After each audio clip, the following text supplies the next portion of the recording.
घर के आंगन में ही बीचों बीच मंडप बनाया गया था, जिस पर चमचमाते तोरण लगाए गए थे। मंडप के चारों कोनों पर मिट्टी के साथ कलश एक के ऊपर एक रखे गए थे, जो अलग अलग रंगों, छोटी छोटी मोतियों और चमकीले शीशों के टुकड़ों से सजे हुए थे। घर के बाहरी हिस्सों में जगमग करती रंग बिरंगी लाइट की लड़ियाँ लगाई गई थी। यूं समझ लीजिए पूरे घर को दुल्हन की तरह सजा दिया गया था। श्रीमती तिवारी शोभा चाहती थी प्रिया की शादी में हल्दी मेहंदी संगीत से लेकर विदाई तक का हर रस्म घर से ही हो। इसीलिए उन्होंने केवल रिसेप्शन के लिए ही मांगलिक भवन की बुकिंग करवा रखी थी। गीत संगीत के साथ ही शादी की रस्में शुरू हो गई। श्रीमती तिवारी भाग भाग कर सारे काम अपनी निगरानी में करवा रही थी। वह नहीं चाहती थी प्रिया की शादी में किसी भी प्रकार की कोई कमी रह जाए। इस भीड़ भाड़ और आनंद उल्लास के माहौल में नहीं चाहते हुए भी कभी कभी शोभा की आंखें छलक जाती। प्रिया भी हल्दी मेहंदी लगे हाथों से कभी शोभा के लिए दवाइयाँ तो कभी पानी लेकर आ जाती और कभी शोभा से लिपट कर कहती, माँ अब बस भी करो, सुबह से दौड़ रही हो, थोड़ा आराम कर लो। प्रिया चाहती थी शोभा एक बार उससे लिपट कर रोए, लेकिन शोभा अपनी आँखों में आ रहे आंसुओं को छुपा वहाँ से चली जाती। प्रिया स्वयं भी शोभा के गले लग दिल खोलकर रोना चाहती थी, लेकिन वह भी ऐसा ना करने को मजबूर थी, क्योंकि उसे अपने दुख से ज़्यादा माँ बाबा की खुशियों की फिक्र थी। वह नहीं चाहती थी उसकी वजह से माँ बाबा को कोई ठेस पहुँचे या एक बार फिर उनकी आंखों में आंसू आए। यही वजह थी कि प्रिया शादी के लिए तैयार हो गई। आज रात जब प्रिया बाबा को दवाई देने उनके कमरे के पास पहुंची तो वह दरवाजे पर ही ठिठक गई। माँ बाबा से कह रही थी, प्रिया की विदाई के नाम से ही कलेजा मुंह को आता है। प्रिया के बगैर पूरा घर सूना हो जाएगा। उसके बगैर मैं कैसे रह पाऊंगी। यह घर काटने को दौड़ेगा। तभी बाबा माँ को समझाते हुए कहने लगे, तुम यह कैसी बातें कर रही हो शोभा। बेटी को तो विदा करना ही पड़ता है, और फिर कभी तुमने सोचा है हमारे बाद प्रिया का क्या होगा। जीवन की राह में एक मोड़ ऐसा भी आता है जब हर इंसान को एक हमराही की ज़रूरत पड़ती है। यह प्रिया के भविष्य का सवाल है। राजेश बहुत ही अच्छा लड़का है। वह हमारी प्रिया को बहुत खुश रखेगा। हमारी बेटी रानी बनकर रहेगी, रानी बनकर। ऐसा कहते हुए बाबा का कंठ भर आया। माँ बाबा के रुआंसे स्वर जानकर बोली, मैं सब समझती हूँ, लेकिन क्या आप प्रिया के बगैर रह पाएंगे। मुझसे ज़्यादा स्नेह करते हैं आप प्रिया से। उसमें तो आपकी जान बसती है। बाबा माँ से कुछ कहे बगैर चुपचाप दीवार पर लगी दीपक की तस्वीर की ओर निहारने लगे। फिर एक लंबी सी सांस लेते हुए बोले, शोभा अपने मन को कड़ा कर लो। यदि हम टूट गए तो प्रिया बिखर जाएगी, और अगर प्रिया बिखर गई तो हम दीपक को क्या जवाब देंगे। यह सब सुन प्रिया बाबा को दवाई दिए बगैर ही अपने कमरे में लौट आई।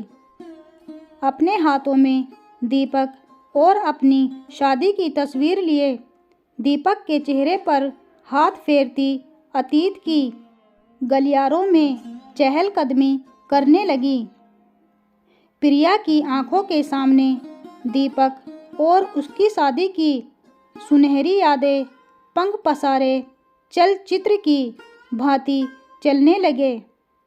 प्रिया अब तक नहीं भूली वह लम्हा जब वह पहली बार ब्याह कर इस घर में आई थी। दीपक उसमें इतना खोया रहता कि कई बार वह स्वयं से शर्मा जाती। माँ बाबा से दुलार इतना मिलने लगा कि उसे मायके की भी सुध ना रही। माँ बाबा और दीपक तीनों प्रिया का ऐसे ख्याल रखते मानो वो कोई छोटी बच्ची हो। दीपक चाहता था प्रिया अपनी बीई की पढ़ाई पूरी कर ले, लेकिन प्रिया अब उस ओर बिल्कुल भी ध्यान नहीं दे रही थी, या यूँ समझ लीजिए वह ध्यान देना ही नहीं चाहती थी। वह सब छोड़कर गृहस्थी में रम जाना चाहती थी। दीपक को पाने के पश्चात उसके मन में कुछ और शेष पाने की अभिलाषा ही नहीं रही। सब कुछ बहुत अच्छा चल रहा था, लेकिन नियति को तो शायद कुछ और ही मंजूर था। अभी प्रिया की शादी के कुछ ही महीने बीते थे।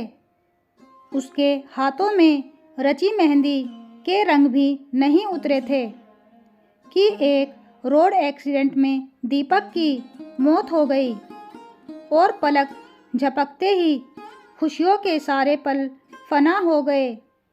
दीपक के जाते ही लोगों के देखने का नज़रिया ही बदल गया। लोग तरह तरह की बातें बनाने लगे। कुछ लोग कहने लगे इसके पैर पड़ते ही घर का चिराग बुझ गया। जिस प्रिया को कल तक घर की लक्ष्मी कहा जा रहा था, आज उसे अशुभ की संज्ञा दी जाने लगी। समाज में कई प्रकार की कानाफूसी होने लगी, जो उड़ते हुए माँ बाबा के कानों पर भी पड़ने लगी। इन बातों से माँ विचलित हो उठती तो बाबा उन्हें शांत कराते, लेकिन कभी प्रिया को इस बात का आभास नहीं होने देते। दीपक की मृत्यु के पश्चात प्रिया के जीवन में सब कुछ बदल गया था। नहीं बदला था तो केवल प्रिया के प्रति माँ बाबा का प्यार। वह आज भी उसे उतना ही प्यार करते थे, बल्कि पहले से ज़्यादा करने लगे थे। माँ तो प्रिया को पल भर के लिए भी अकेला नहीं छोड़ती। इसी सब के बीच एक रोज़ प्रिया के माता पिता उसे लेने पहुँचे तो बाबा अपने हाथ जोड़कर उनसे कहने लगे, प्रिया आपकी अपनी बेटी है, आप जब चाहे उसे ले जा सकते हैं। दीपक हमारे घर का चिराग था और अब प्रिया ही इस अंधियारे घर की ज्योति है, लेकिन फिर भी यदि आप प्रिया को अपने संग ले जाना चाहें तो हम रोकेंगे नहीं। यह सब सुनने के बाद प्रिया के माता पिता उसे साथ लिए बगैर ही लौट गए। प्रिया ने मुस्कुराना ही छोड़ दिया। उसके पायल की छमछम और चूड़ियों की खनखन उसकी सिसकियों में कहीं खो गई। तभी एक दिन बाबा प्रिया के सिर पर हाथ फेरते हुए बोले, प्रिया तुम अपनी अधूरी पढ़ाई पूरी कर लो। व्यस्त रहोगी तो तुम्हारा मन भी लगा रहेगा। और फिर दीपक की भी यही इच्छा थी। प्रिया भी मान गई और उसने अपनी बीई इन टेक्सटाइल की पढ़ाई फिर से शुरू कर दी। धीरे धीरे प्रिया की जिंदगी फिर मुस्कुराने लगी। पढ़ाई पूरी होते ही बाबा ने अपने टेक्सटाइल इंडस्ट्री का कार्यभार प्रिया को सौंप दिया ताकि वह व्यस्त रहे। प्रिया ने भी इंडस्ट्री के सभी काम ऐसे संभाल लिए जैसे दीपक ने संभाल रखा था। सहसा एक शाम जब प्रिया फैक्ट्री से घर लौटी तो माँ और बाबा उसे अपने समीप बैठाते हुए बोले, प्रिया अब तुम्हारी विदाई का वक्त आ गया है। अचानक प्रिया के हाथों से तस्वीर गिर गई और वह वर्तमान में लौट आई। तस्वीर को एक ओर रखते हुए सोचने लगी, ये कैसा विधि का विधान है। जिस घर में उसकी डोली उतरी थी, कल उसी घर से उसकी डोली उठेगी। दोस्तों, आशा करती हूँ आज की ये कहानी आपको ज़रूर पसंद आई होगी। अगर पसंद आई हो तो प्लीज़ हमें कमेंट करके ज़रूर बताएं कि आपको ये कहानी कैसी लगी और आपकी इस कहानी पर क्या राय है। दोस्तों, अगर आपको ऐसी कहानी सुनने में अच्छी लगती हैं तो प्लीज़ हमें कमेंट में ज़रूर बताएं। प्लीज़ हमारे चैनल को लाइक, शेयर एंड सब्सक्राइब भी ज़रूर कर दें। आपका एक लाइक हमारे लिए बहुत कीमती है। प्लीज़ अगर आपको वीडियो थोड़ी सी भी पसंद आती है तो हमारे चैनल को लाइक, शेयर एंड सब्सक्राइब भी ज़रूर कर दें और बेल आइकन को भी दबा दें ताकि आने वाली वीडियोज़ आप तक पहुँचती रहे। मिलते हैं एक नई वीडियो के साथ, तब तक के लिए बाय बाय।